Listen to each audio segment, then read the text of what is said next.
Oh, it started. Hey, let's not even do a fake happy intro, boys. Last week sucked, so let's just go ahead and get after it. Mike, where can we find you on Twitter, sir? At CD Piglet, guys. Nice and easy. Brenden, how about you, brother? You can find me at Brenden_Smith26. And you can find me on Twitter at Paul_Ryan15. It seems that Cowboys Nation can't have nice things as the Dallas Cowboys suffered an embarrassing loss to Bryce Young and the Carolina Panthers.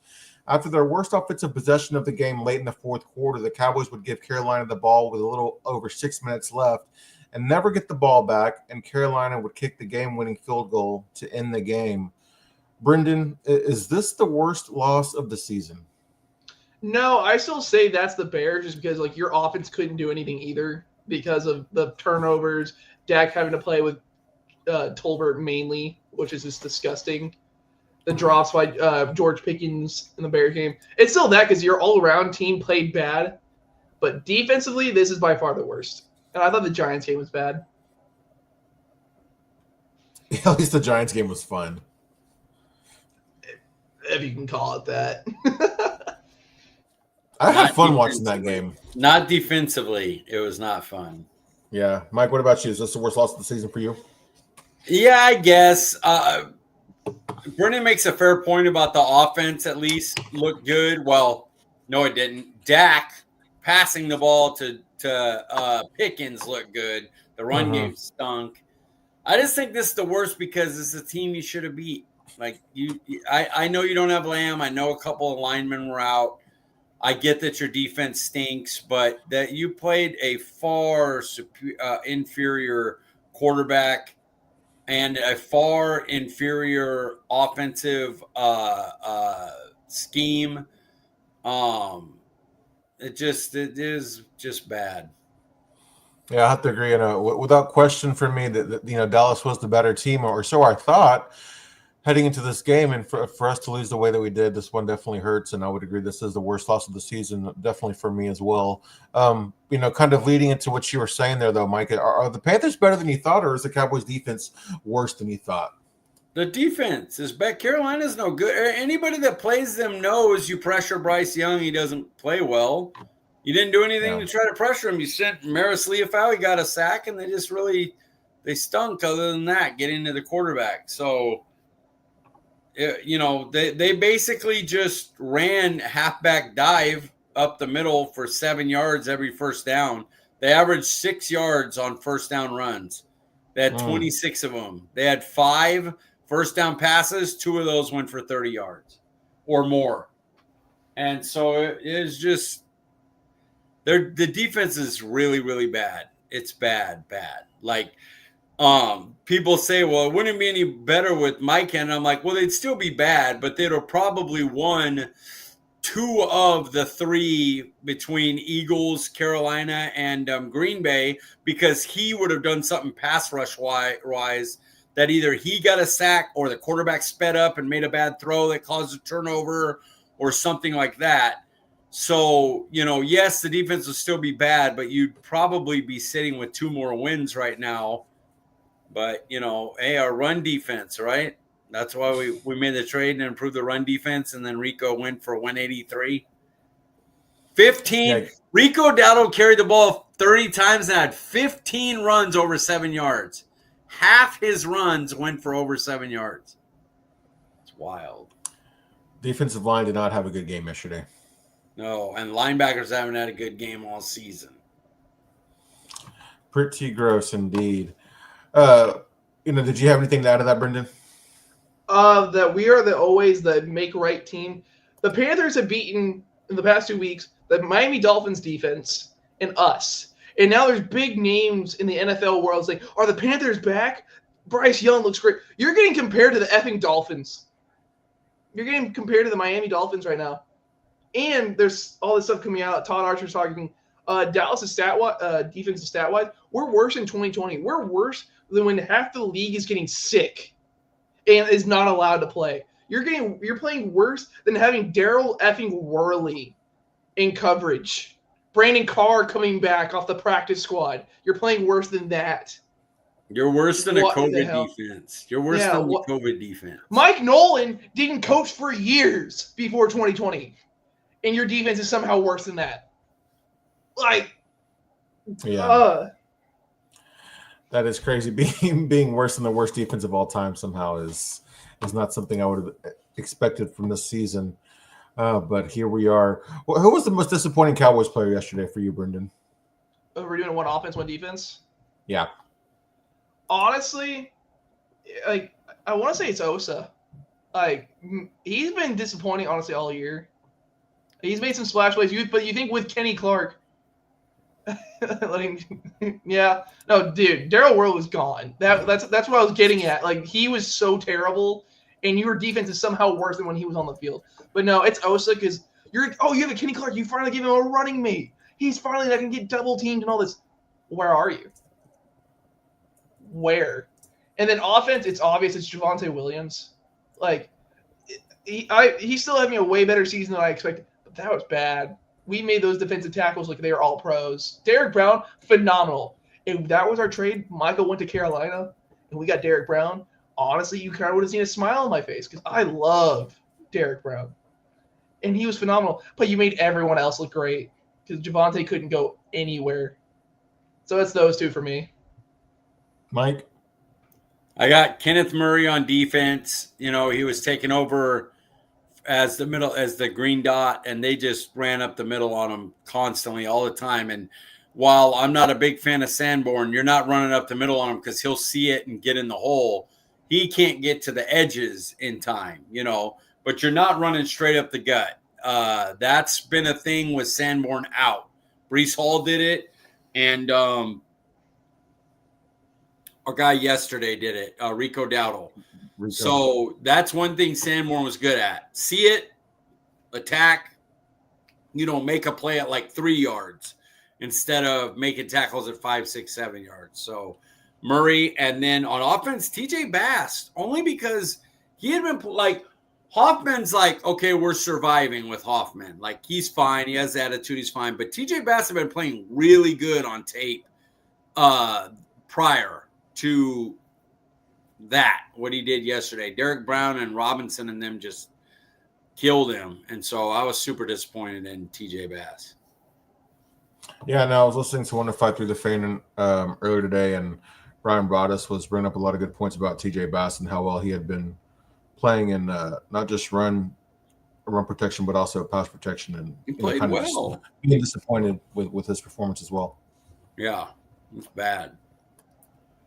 On my list, I had Ryan Flournoy, just only for the simple fact that he was like a non-factor in this game. I thought he was going to kind of build off last week's breakout performance, and he ultimately really did a whole lot of nothing. And then on defense, I went with Kaiir Elam simply for the fact that he had that costly third down penalty that resulted in Carolina getting that first down, and then continuing their drive that ultimately would win the game for him. But I mean, you can point the finger at so many players, like it's we're all bound to have some different players just for conversation's sake. But yeah, I mean, it was just a bad time yesterday.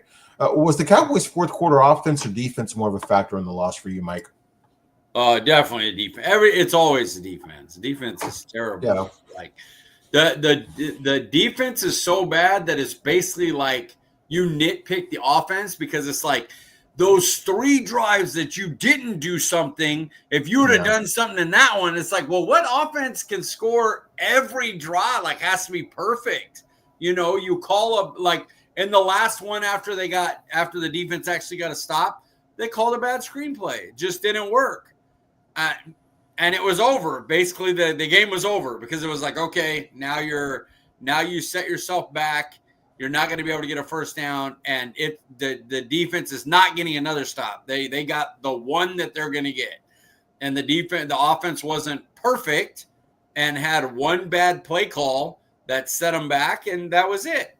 And so it's unfortunate that the offense has to be so perfect, and it's just not possible for an offense to play like that. Buffalo's 4-2. Atlanta beat them.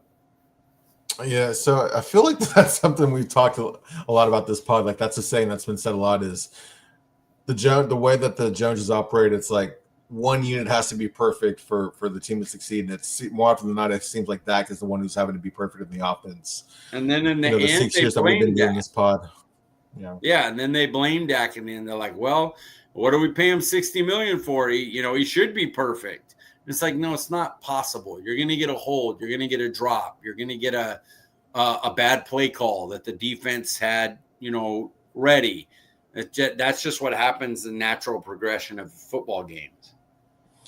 I'm surprised though. Like, I haven't seen as much Dak slander this season as I thought I would have. What about you guys? Have you guys seen a lot of people blaming Dak for losses? It's been less that you get them, but it's the same stupid people. They haven't. Yeah, there like hasn't Eagles been as fans. many.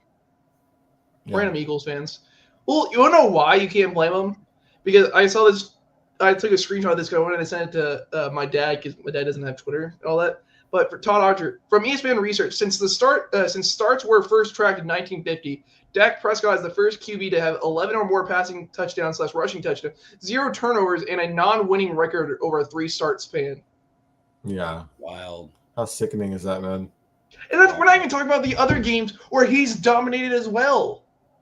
Like, dude.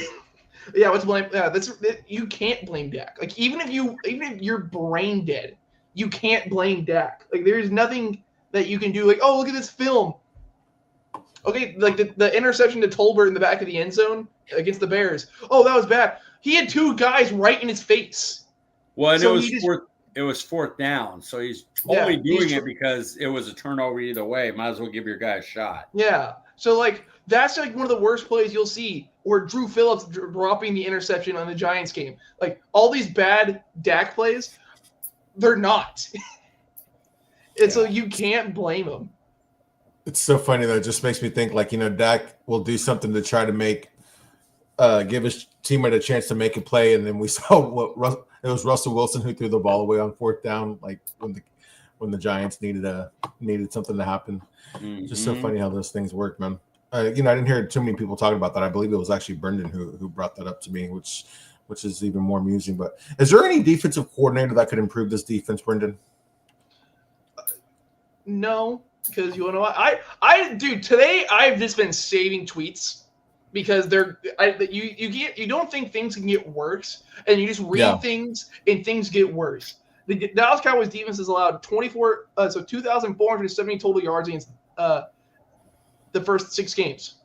That is the second most in franchise history. That's 2013 was the most. Dude, there's no one that's fixing this. That's why I'm like, well, actually, you know what? No, I'm not going to say what I'm going to say because we'll get into that in a little bit. I know that's on the show sheet, so I'm not going to say it. But, like, no one coordinator is coming to fix this. I wanted Saleh. I did. I really did want, like, Saleh to maybe even be a head coach. Saleh ain't fixing this. No great defensive mind is fixing this. Like, it's a players and coach issue. It's so obvious. You don't have talent, and you do not have a guy knowing how to use anybody with their strengths. Yeah. Mike, do you think there's any fixing this defense? I agree with Saleh. He does a lot of the same Eberflus stuff. He relies on having great edge rushers and great linebacker play. We don't have that. I'd like to give Brian Flores a shot. I think he's creative enough that it's possible, but he could also have a million busts in the secondary because our guys don't know how to cover. So probably no. I apologize to interrupt your pedicure. Yeah, no, I need to clip it because like I said, the burns everywhere and stuff. I'm getting this areas ready.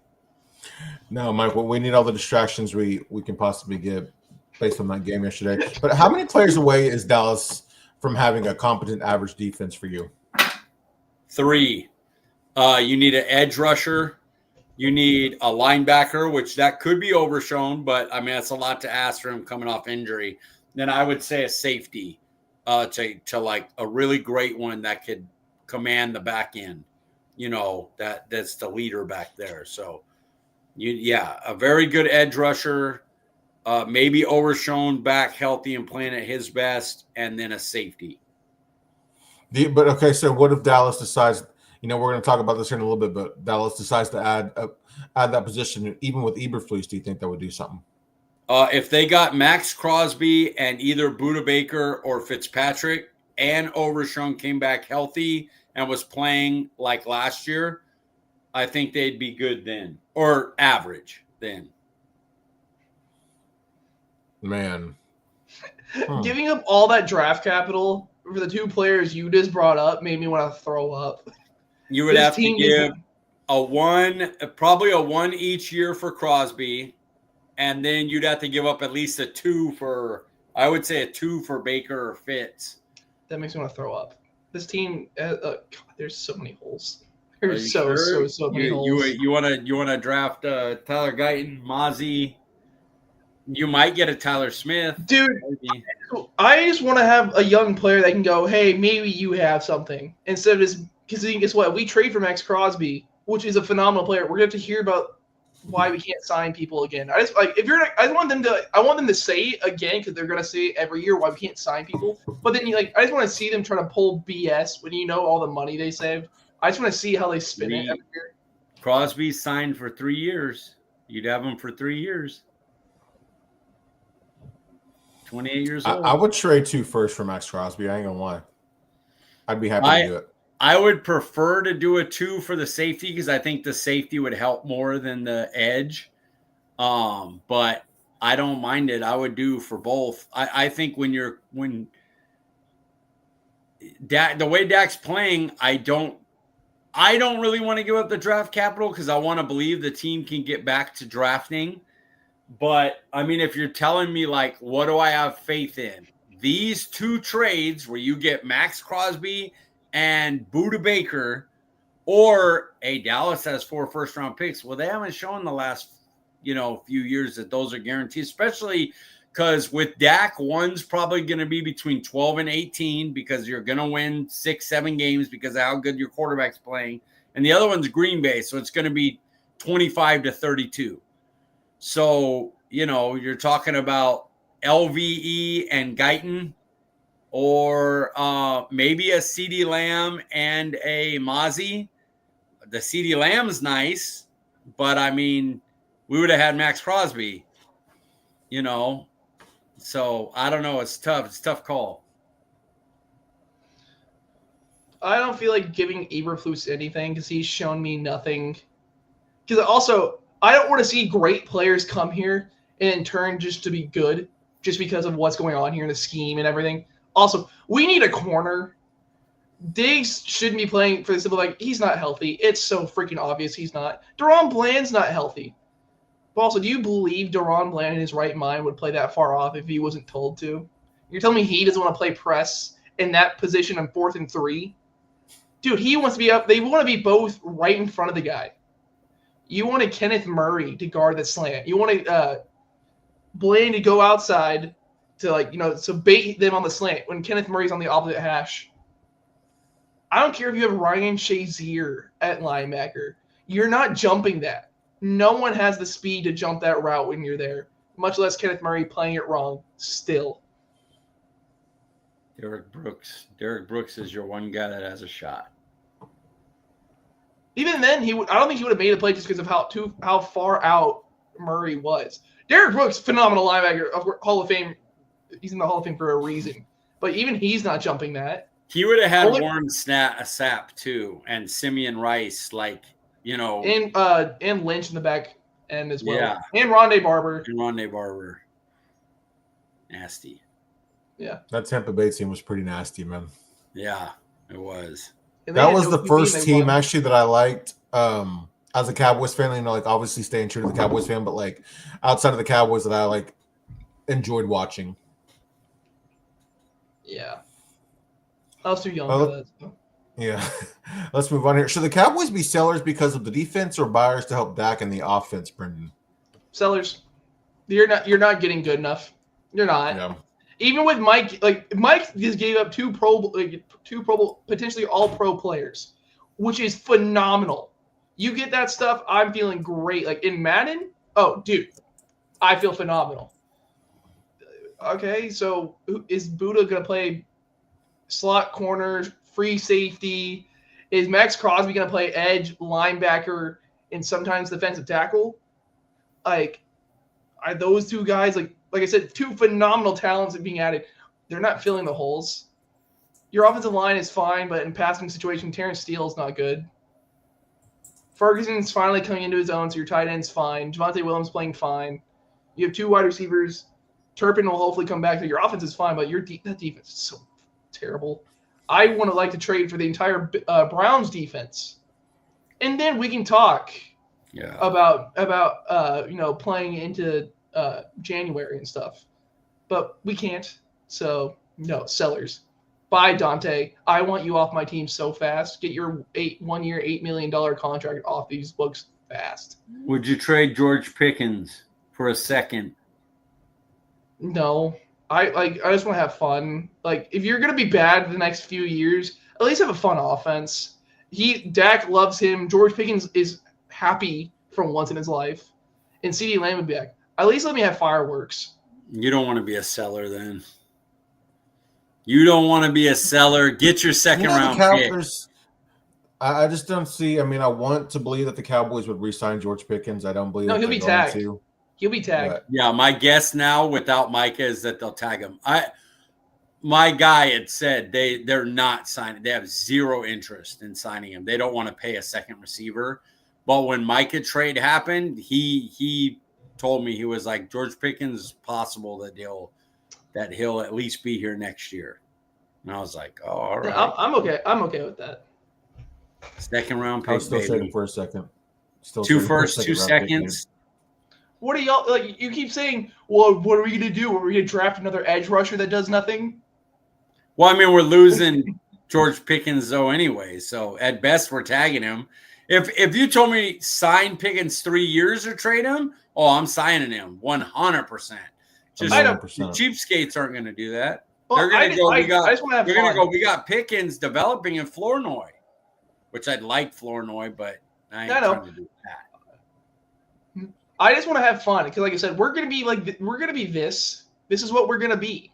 We might get to like the 25th ranked defense in like a year or two. We might get that far, but this is what we're going to be. Dak has to score 40. Give him a really fun receiver to go opposite Lamb, and just let me have like at least a little bit of joy. I'll turn off the game when we're on defense. What you're saying is you had fun last game. On Sunday, you had fun. George Pickens, 9 catches, 100 watching the offense, yards. Watching the offense was fun. True, it was. Yeah, I was like the touchdown to Ferg, beautiful. Pickens popped the F off hard. Lipke touchdown. Yeah, like the offense is fun. Give me that. If we have to watch like the 2020 offense without Dak and his future defense, I can't watch it. Like I couldn't give y'all info on the podcast because I couldn't watch football. With Dak, at least I'm like, hey, you know what? Something cool could happen and probably will happen because he's playing. Yeah. So give me weapons to have fireworks. Let's take another new person stopping by tonight. But Steven Vargas says you're more likely to look different next year, and anything can happen. What if the offense isn't the same firepower next year, or Dak gets hurt? Why not take advantage and at least try to be solid enough on defense? Oh, I when your GM is as bad as ours is, I would love to go, well, our offense is good. If you look at it, we can keep Pickens by tagging him.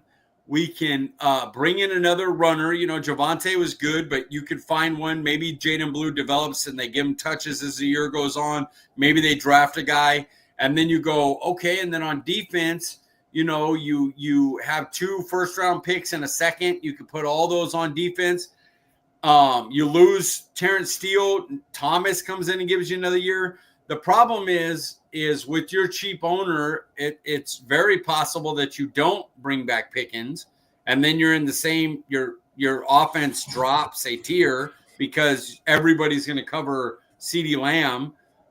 If Clayton Adams leaves, you know, maybe they pay him the bag. Maybe he goes and takes a job where he can call plays, you know. And so it's just this.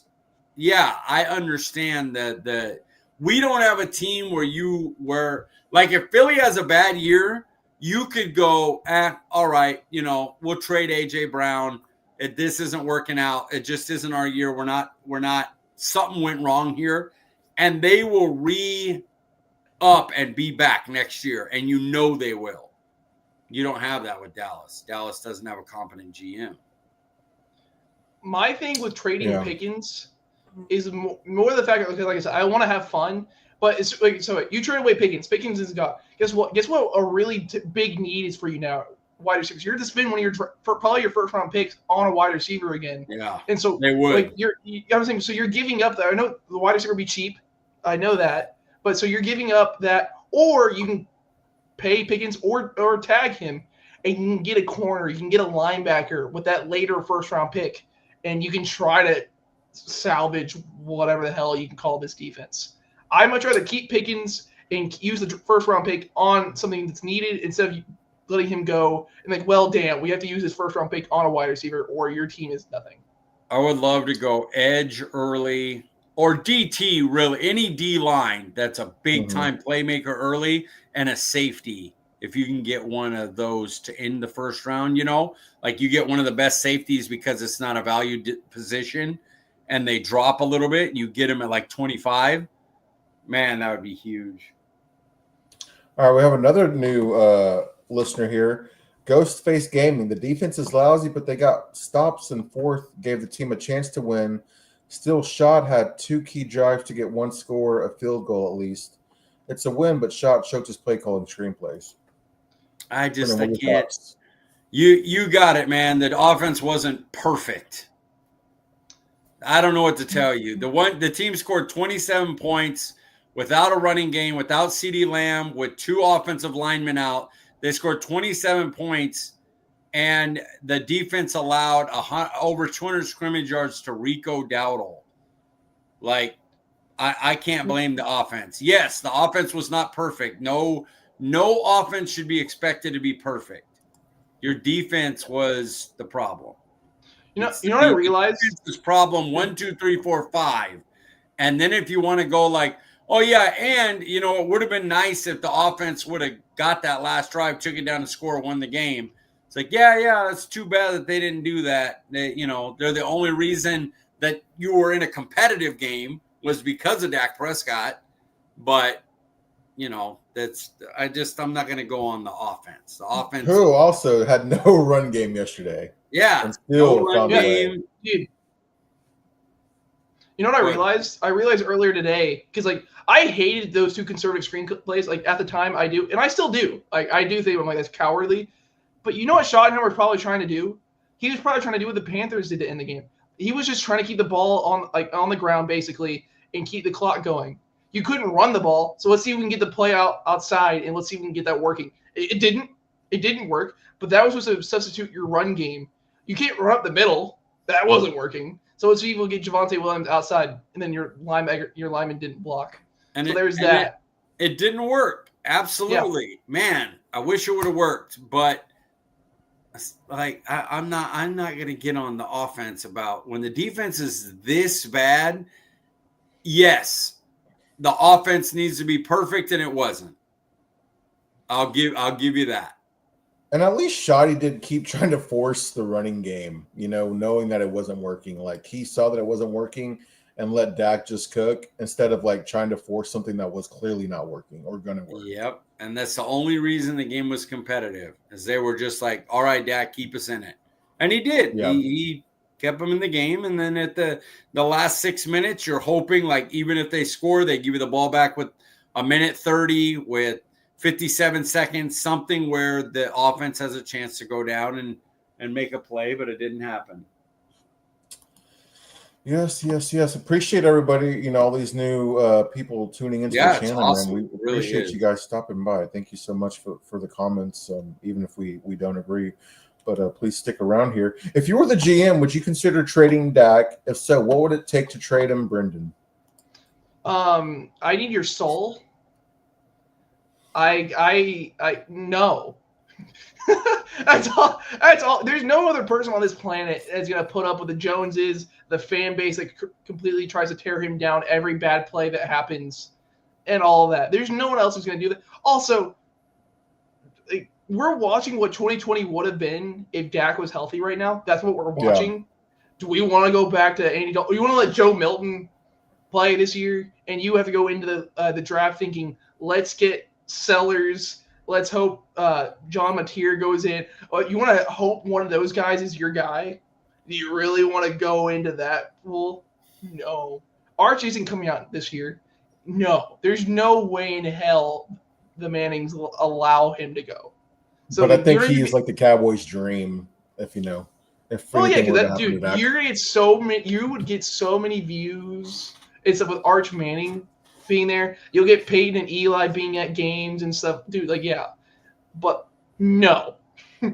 I don't think the Mannings would even want him in Dallas, to be totally honest. No. Why would anyone want to be in Dallas? Yeah. Unless you know your kid isn't that good, and then you want them to be in Dallas. Like, oh, hey, they're not great, but they'll get so many eyes on them. They'll get publicity. They'll get brand deals. That is why. So, like, if Shedeur Sanders came here, that's why you're wanting, because you know you're not that good. But, man, are you going to get looked at here? Instead of Arch Manning, who's potentially a top 5 pick, if he just goes on what people believe he could be. All right, let's. What about this question? What if we traded Dak for 3 first-round picks when he was guaranteed to win a Super Bowl? Would you trade him? The problem is it kills your cap. So my thing isn't, I have no problem trading Dak. I don't want him to be stuck here for the rest of his career. I want him to at least get a Stafford shot at it, but it kills your cap. Like that's why you can't trade him. So if I'm the GM and I trade him, my cap space is ruined. And even for a team as cheap as Dallas, there's only so much of a penalty like that you could take. So, yeah, I can't trade him because of that. Man, if he just like somehow ended up on the 49ers, I know they just re-signed Purdy, but if he like linked up with Kyle Shanahan, dude, and had that ending to his career, I think he'd win a couple Super Bowls. Yeah, I think he would. If he ended up in Detroit, the Rams. That'd be fun. Yeah, any of those spots, I think he could win a Super Bowl. What about Atlanta? Do you think he could win a Super Bowl with Atlanta? No. No, I don't. Sorry, I'm looking to see if they get this 2-point. No worries. What's the score? Give us the score update, Mike. 22-24. Commanders are winning. 10.5 left in the fourth. Ooh. The Bears just scored, and we're going for 2 to tie it, but they missed it. Oh, wow. Commanders. Shout out to Jaden Daniels. His first game back after missing a couple of games. Doesn't look like he's skipped a beat there. All right, Mike, here we are. Reviews from the sidelines. What did the All-22 say about the Cowboys' O-line? Guyton and Steele were both bad, both in all areas of the game, and surprisingly, Bass was bad. Smith was fine. Hoffman was fine. Neither of them were good. But Bass had been really good, as we talked about earlier, and he was crappy. And both offensive tackles, and they have been most of the year, were bad. Actually, run-wise, Guyton and Steele have been decent, but they were bad all around today. All right, what did the All-22 say about the Panthers' defensive line? They just overpowered our offensive line. They Hoffman's not BB strong, TJ Bass is not Booker strong. Injured Tyler Smith is not healthy Tyler Smith strong. And Steele and Guyton are not known for strength. And so they got dominated by power. And last but not least, what did the All-22 say about Deron Bland? He played fine. Bland wasn't a problem out there. There was basically everyone else but Bland, and Bland was your least. Stewart made a few plays, but he wasn't great either. The scheme thing at the end, where he plays off, your feet should be at the sticks, but if that's the way he's shown to do it, he's going to do what the DC calls. So it is what it is, but Bland wasn't a problem out there. Well, see, the reason I asked that is because I was, just looking on Twitter and I saw a show from 105.3 The Fan. They were talking about the play of Trayvon Diggs and Deron Bland, and just watching the game, it didn't really seem like Deron Bland had a terrible game. Of course, I know people are going to go look at that last play call, why is he playing so far back and stuff. So I was just kind of curious as to maybe why people were bringing that up, because it was the thought was that the Cowboys were overpaying both Diggs and Bland, and I didn't listen to the segment, but I imagine they were kind of questioning if maybe re-signing Bland or extending Bland was maybe a mistake, is what they were maybe leading up to. It could be. I mean, not many of their mid-level signings have hit for Dallas. Terrence Steele was not a hit. Jalen Smith wasn't a hit. Trying to go through more of them, but they didn't have many of their mid-level guys like hit for them. So it definitely could be a problem. Ferguson seems to be a hit so far. 6 weeks in, he's the leading tight end in reception. So that's something. Yeah. I don't think we're going to look back, in a couple of years and feel like that was re-signing him, Bland, was a mistake. But, I cannot predict the future by any means. Brenden, here we are with Brendan Sebastian. What do you got for us tonight? Well, it's going to be the same thing every week. If it's not Jalen Tolbert, it's the defense. Yeah. And so guess what? I'm not talking about Jalen Tolbert tonight.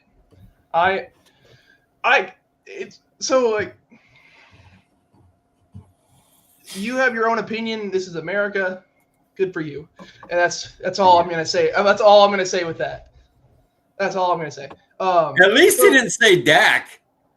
Most of the people that make comments like that, I'm not going to degrade the comment. I'm glad he's on and listening and everything.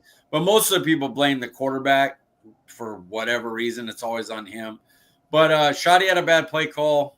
Is what it is. Go ahead, Brendan. Sorry. Yeah. Well, no, like I said, I'm not going to talk bad on my comment at all. We lost, so you can blame everybody, like to a certain extent or whatever. But okay, so I'm a defensive guy at heart. I love watching fun offenses, like watching Dak and Pickens, watching Dak and Lamb, or Fergie's playing really well. But Fergie 2023, so much fun to watch. But I'm a defensive guy at heart, and when I just see basic things, you run a 3 tight end, and you have Sam Williams crashing in on the tackle. What the hell are you doing? I know they've been right in the middle. Hold your edge. You're trying to block everything. No, we're going to have Diggs basically play the edge guy to block get the run fit here. What the hell are you doing? And then when you see them run up the middle, they're blitz. Eberflus blitz like 8 guys on like one run and all that. And you see where they were going. I've never seen more people lost in Pee Wee football.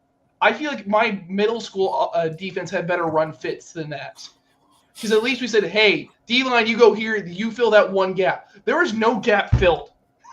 You are an NFL defense. I don't care if like, oh man, they're so bad. Dude, they're at the 0.0001% of people who get to play football as a job. I don't care how bad you think they are. They made this career jump for a reason. And you're telling me you can't just do the fundamental things? And it's not like is it Eberflus' problem? Yeah, it is. But then you watch, they weren't there. All they do is arm tackle every week. They're the kings of arm tackling. When have you ever thought of you seeing a guy as big as Saquon? I'm going to arm tackle you. You see Josh Jacobs, who's known as one of the best running backs in football. You know what I'm going to do? I'm going to arm tackle you. Your face is like Rico's been having an awesome 2 weeks. I'm all credit to Rico. He's been dominant. It's Rico Dowdle. There's a reason why he didn't get paid. Steve, yeah. I couldn't disagree with you more, brother. Your offense has to be perfect with this defense because this isn't an NFL defense. You're worse than 2020. I'm not even gonna, like I said, I brought up Darryl Worley. I brought up Brandon Carr. They would be doing better. We should be happy with Donovan Wilson. Donovan Wilson's playing free safety for God knows why. We're going to say it every week. Donovan Wilson is making it look like he shouldn't be in the league anymore for how bad he is. Kyrie Elam, awful trade. Sanborn, not a good signing. Kenneth Murray, one of the worst trades I've seen in a while. I know it's for cheap, but I don't care. You're awful. Maurice Leofau is a headhunter. That's what he is. He's not supposed to be really in coverage. I'm supposed to say, hey, go hit him. And that's what Maurice Leofau does. Jeff Kavanaugh said it perfectly today. Your best linebacker right now is Shamar James. Take that for what you will. Your late round linebacker, who was supposed to be a project guy, who honestly probably shouldn't even been playing this year, is your best linebacker on the field. Of course, without Overshown clears all these guys by a country mile. And James is bad, to be clear. Like, James never goes forward. He waits, and when the runner gets to him at 5-6 yards, he tackles him. Yeah. Like, dude, what are you supposed to do? Diggs isn't healthy. It's so obvious. Bland at some point you can see isn't completely healthy. It's very obvious. He's had better games because everyone's like, oh, we can pick on Kyrie Elam, we can pick on Reddy Stewart, even though he's been honestly your best corner, which sounds really gross and all that. We can throw deep because the safeties are going to get lost. Or F it, let's run it up the middle with your better run defense, which we've all been lied to. What are we doing? How do you call this an NFL team and say, hey, we're gonna? Well, the Jones said that we're gonna evolve. We're gonna get better week to week. Where? You looked better against the Jets, who couldn't score points at all, and even then they scored over 20. I know it's garbage time. I don't care. You let Russell Wilson look like he should have another career resurgence. He got benched the next week. Justin Fields doesn't look like he should be in the NFL anymore. Unless you're just going to run him like Taysom Hill. And guess what? He looked fine against you. Donovan Wilson's your leading player in interceptions. He's the new Jeff Heath. That's kind of funny. It's because he's thrown at all the time. Just throw it at him. Yeah, like, you're bad. You deserve to be bad. Dak doesn't deserve it. Schottenheimer has a chance of being a good head coach. He does. He's shown me things I've never seen. I've only been able to watch Garrett and McCarthy before this. And he's shown me so many things. I'm like, you might have something. I could be wrong. Next year, he could look even worse. Could we lose Pickens and all that? He could be bad, and he'll get fired. But this whole season has not been on him. We had worse decision. He's a first-year head coach. I'm giving it to that. But damn, man. Are you so terrible on defense? Oh, get it off your chest, Brendan. Get it off your chest. I feel good. Honestly, that felt pretty good. Glad to hear that, sir. Here we are with my Patriots update. The Drake May breakout season continues as the Patriots win their third game in a row. The Patriots receivers are starting to heat up as Kayshon Boutte led the way with 93 receiving yards, and Pop Douglas had 71, with Stephon Diggs and Mac Hollins each adding 28 yards. The top two receivers had a total of 192 yards, and they now need 1,442 to reach their goal of 2,200 receiving yards for the season. We've still yet to come up with a wager on this bet, but we will, Brendan. We've got to. I think Mike should come up with it, because it won't be fair to me if I came up with it. I'm like, oh, New England's looking like they're going to do it, and I'll come up with like a really easy one for me. Or what if it looks like New England just falls off a cliff, and then like I try to make one for you to make it like terrible? Or I don't think it's like fair either way. One of us does it. I think it has to either be the viewers could bring up ideas. I'm all for that. Or I think Mike should, just because, keep it like a third party to this, because it doesn't affect him in the slightest. We did come up with one for him. Yeah. What? I'll do something food-wise, something someone has to eat. No. And not like poop. I'm not dumb. Oh my God, bro. That was the first thing your mind went to? Well, I just thought people would think like, oh yeah, you make. I'm like, I mean, like something spicy or something, that isn't the best, like chitlins. I had the idea of maybe the loser had to do the one chip challenge on the show. No. But I wanted either one of us to be able to do the show still. You still had to do the show while eating the pizza. You were miserable. I don't know if you threw up that night or not, but I did. I would have much rather done the one chip challenge. Much rather. Have you had the one chip? I think so. I know there's a thing that they sent that was really spicy. I ate that, and I don't know if that's the official one. But I eat spicy food, so it's not too big a deal for me. Yeah. I've got to try the one chip, but I love spicy food, but I like enjoyable spice. I'm not sure if I could handle that one, but I would be willing to try it. Here we are with one word. The Cowboys' Week 6 loss against the Panthers was blank, Mike. Deflating. Brendan? That's obvious what that means. Mine is whatever. Like, are you shocked? Deflating. See that he's deflated.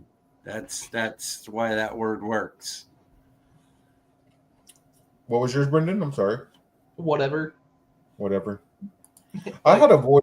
Mike again, I think, wins the word battle here, but yeah, I think all words are fitting for sure. Yeah. I'm like, I could say some curse words. I feel like that would work. But I'm not gonna do that. That would be fitting for sure too. I'm sure we all said a couple of cuss words yesterday watching that game. Yeah. But here we are, top 5 people we want to have a beer with that can be famous, non-famous, athletes, historical figures, etc., dead or alive. Brenden, give us your number 5, sir. Okay, so I thought this one because I think he's just a bro, but also this makes sense for me. I did put Jake Ferguson because I feel like me and him could just bro out with that. That would be fun. He seems like a fun drinking buddy. Dude, he seems like such a cool dude. Like, I'm not even talking about my Jake Ferguson fandom. I'm legit seeing him on camera and all that. He just seems like a cool dude. No one talks bad of him. He gets pissed off in games, whenever you need him to. He just seems like a cool dude. More often than not, you see him smiling, having fun. Yeah. His stuff on when they ask him questions on the DallasCowboys.com, he always has the best answers. Whether he's right or it's funny or whatever, he's always the best one. Yeah. Mike, number 5 on your list, sir. Lola Vice. It's a wrestler that is very, very attractive. Oh boy, we're about to get goon, Mike. Hey, in the after hours of the pod. Hey, legit. When we were at Disney World last year. Oh God, of all places. Yes, we were at Disney World for Denny's 18th birthday. She was at Disney Springs. I have no fear of I get it that I'll go up to Lola Vice. She'll be like, I'm not interested. No fear of going and asking. Zero. Now, it used to be a thing when we partied that people was like, well, say what's up to her. I'm like, all right. And I would go, but I got zero fear. The worst thing that could happen is they tell you no. Don't be a pig. Worse of a spot than you were. Yeah. Yeah. You miss every shot you don't take. So, I was going to go to Disney Springs and be like, can I get you a drink? And zero fear. Do not care. And as long as you're not a creep, dude, there's nothing wrong with that, to be totally honest. Yeah. And that's the thing is you can't, don't be gross. But, if you're just like, hey, can I get you a drink? Or, hey, what are you doing tonight? Something like that. You do that. You come here often? Whatever. Just don't be, a goon. Yeah, don't be gross about it. We're gonna hear Mike say that a lot tonight. I can tell. That's the only female on the list. Number 5 on my list, the Across the Cowboys podcast crew. Honestly, I don't know. Dude, I thought of it all that I would love just chill out and have a beer, dude. Hell yeah, that sounds awesome. Well, I think all of our lists are going to be completely different, but that's the beauty of the top 5. Hey, I had you guys 6. You didn't. Bullshit. 60th. All right, who was 59th? Who was 60th? That was Paul and me. All right, number 4 for me is William Valentino, a.k.a. my grandfather that I never got to meet. I hear nothing but good things about him. I hear a lot. I was always told a lot that I am a lot like him, and he was somebody who went fishing and drank a lot of beer and was just a all-around cool guy. So I wish I would have been able to meet him. So my grandfather is number 4 on my list. Paul's going to win the Good Guy Award. Yeah, he's going to win his Good Guy Award. Oh, you guys and our dead relative. What an asshole. I thought this was celebrities. I didn't know we were going all cinema. Doesn't it look like this shadow is like a monkey boxing or something? See the shadow up there? Wait. What was the shadow doing? The shadow looks like do a that again, the shake boxing. No, I don't know what you're talking about. All right, well, forget it then. Mike, number 4 on your list. Number 4 on my list is Dave Filoni. Do you know who that is, Paul? Oh, no. Same way. You don't know who that is? Mm-mm. Go ahead, Brenden. That is the creator of Star Wars: The Clone Wars, aka one of the best TV shows of all time. He's now the new head. He's not the head now, but he is the predecessor. He is the guy under George Lucas who learned everything from him, and also he is just awesome. Yeah. That's the only way to be able to. He is awesome.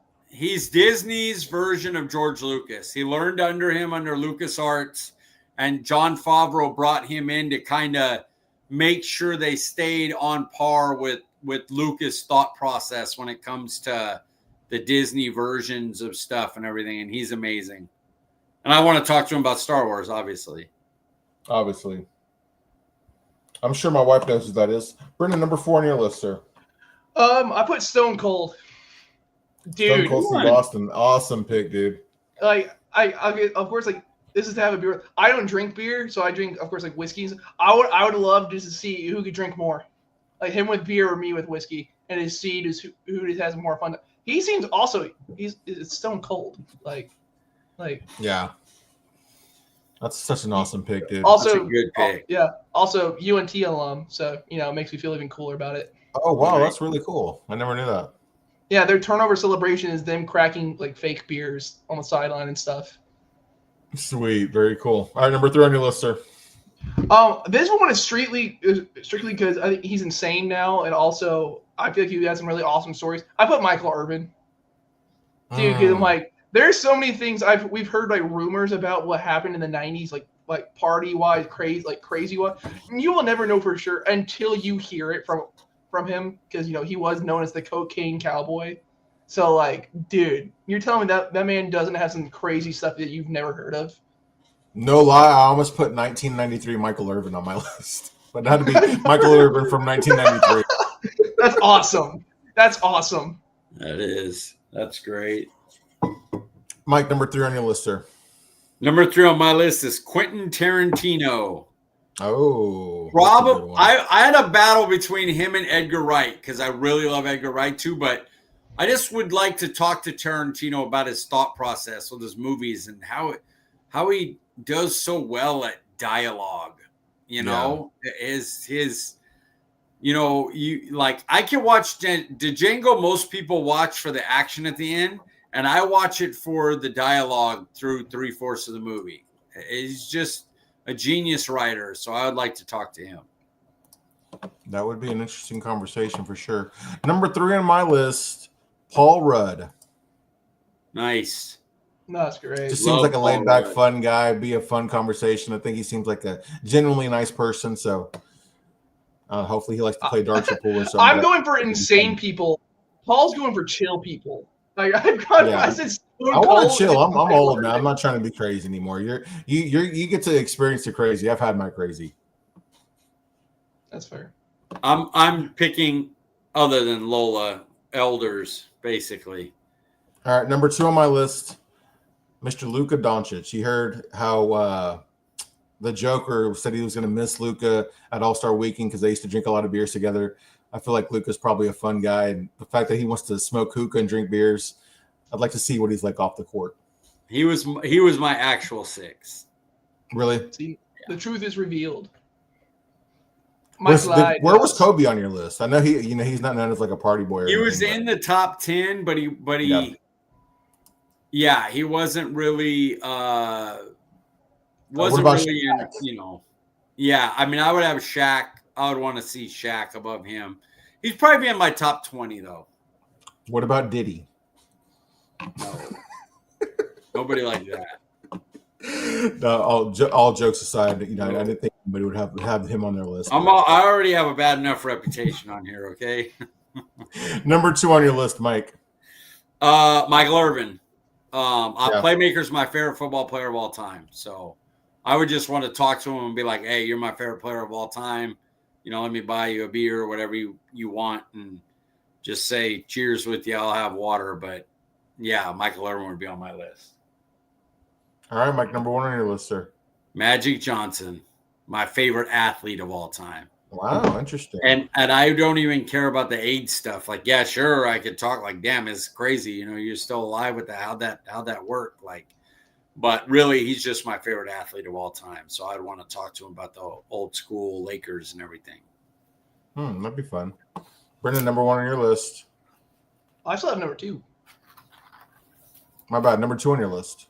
I put Sammy. I put these two were more of like childhood stuff, but I put Sammy Hagar because, like, dude, one of the first bands I ever heard was Van Halen. That was like the first band my dad got me into, and so I love that stuff. Also, Sammy Hagar is so effing cool. He's older now, and he's still a badass. Dude, Have I told you the fun fact about Van Halen? Have I told you about that? I don't think so. So Van Halen started as a group called Mammoth. This was pre-Sammy Hagar. This was before. Mm-hmm. David Lee Roth was just a drunk at a bar that would sing the ice cream song. He was like laughed at and everything, but he went to the same bar. The reason I know that, the main bouncer for the band Mammoth was my dad. That's freaking wild, awesome, right? And that's awesome. He has a signed. When Van Halen came out, he had already stopped bouncing for them when they kind of hit and got David Lee Roth and everything. But they came back and he has a signed their first album record. Eddie and he's gonna be so mad at me. Eddie and his brother, both Van Halen, they signed it, and he has that record. My dad was the bouncer for Van Halen when they were friggin' called Mammoth. Isn't that wild? That's awesome. That is so cool. That's such a cool story. I didn't know that until I was like almost 20. It's like, how do I not know that? We listen to Van Halen. Like, Van Halen's probably my second favorite rock group of all time. But yeah, sorry. Go ahead. What's number one, Brenden? Oh, it's Dave Grohl. Foo Fighters and Nirvana. My entire family, legit, intermediate, my cousins, aunt, uncle, but actually both aunt and uncles, we love Foo Fighters. We love them so much. Like, they're just awesome. But dude, seeing Dave Grohl in interviews is so cool, so chill. My mom legit, like, she's like, if I ever made it like super big in my job, I would try to like pay out for like Foo Fighters to have a concert like just like for like us or like my dad for his birthday or whatever. And so like he'd go out and like meet him and all that. Dave Grohl it's Dave Grohl. Like, that man is awesome. I like it. All right, Paul. Conspiracy theory with link to him and Kurt Cobain's pretty crazy. Number one on my list, Baker Becerra, my son. I cannot wait to have a beer with my son. I think that's like something the father and son always want to do. Their father wants to do with the son is have his first beer with him. So I'm looking forward to us having one with my son. Fuck you, Paul. Hey, Goon. Fuck you and your sentimental ass. The my son and you guys, and I'm sitting here saying friggin' Dave Filoni and Lola Ice. Well, who's that girl from Final Fantasy? Thanks for making me look like an asshole. I appreciate it, Paul. Of course. I do that enough myself. Where's Maisie at? She's in. I take her in. She's very much louder now, so she can't be in here because she'll get up on the chair that I normally sit in and just look over here and bark the entire show. She will do that if I'm not paying attention to her. Gotta love it. I'm sure it's going to be a lot more fun as the days pass. I can't wait till she's big enough to go with the other dogs and leave me alone. I enjoyed tonight's conversation. Top 5, healing the wounds that were week 6 for the Cowboys. Before we get you out of here, Brenden, where can we find you on Twitter, sir? You can find me at Brenden_Smith26. Mike, let them know. CD Piglet, nice and easy. 2 minutes to go. Bears have the ball down 2, 3rd and 5 right now. I'm Paul Ryan. You can find me on Twitter at Paul_Ryan15. We appreciate you joining us, and we'll see you guys next week. What'd you say, Paul? Or Brenden?